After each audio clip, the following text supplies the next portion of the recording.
Appeals Court pauses federal gag order in former President Donald Trump's election interference case November 4, UPI.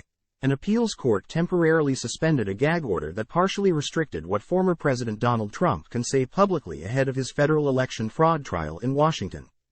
Early next year, the three-judge panel issued the emergency stay on Friday, less than a day after Trump's legal team filed a motion to pause an October decision by U.S. District Court Judge Tanya Chutkan preventing Trump from speaking out against court staff, potential witnesses, and members of special counsel Jack Smith's prosecutorial team. The stay was not based on the merits presented by Trump's lawyers earlier this week in a filing for the stay, but was granted to provide the court with additional time to consider the merits of the appeal. The Washington, D.C. Appeals Court, comprised of two judges appointed by former President Barack Obama and another appointed by President Joe Biden, set oral arguments to begin in the matter on November 20.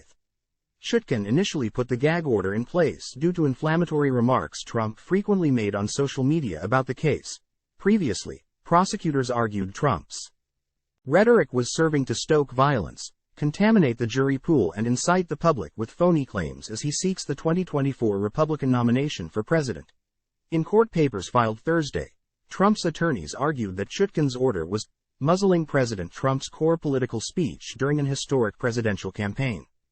Trump has also continued to defend his commentary as protected free speech, and this was his second appeal of the gag order after Chutkan paused it in October for a legal review. The defendant's conduct presents a substantial likelihood of material prejudice to these proceedings, and the court can and should take steps to restrict such harmful extrajudicial statements, the special counsel's office wrote to Chutkan at the time, urging her to deny Trump's request.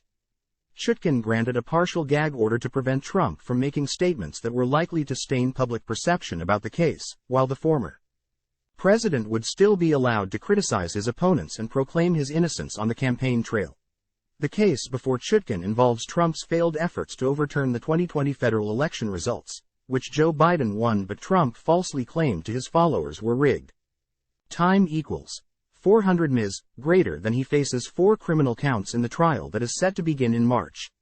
Separately, Trump was indicted this past summer by the same special counsel on 37 counts for his alleged mishandling of classified documents after leaving office.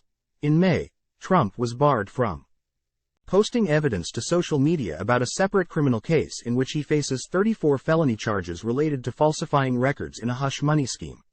Trump has also been put under a gag order in his civil fraud trial in New York in which Judge Arthur Engoron found the former president guilty of inflating the values of real estate properties.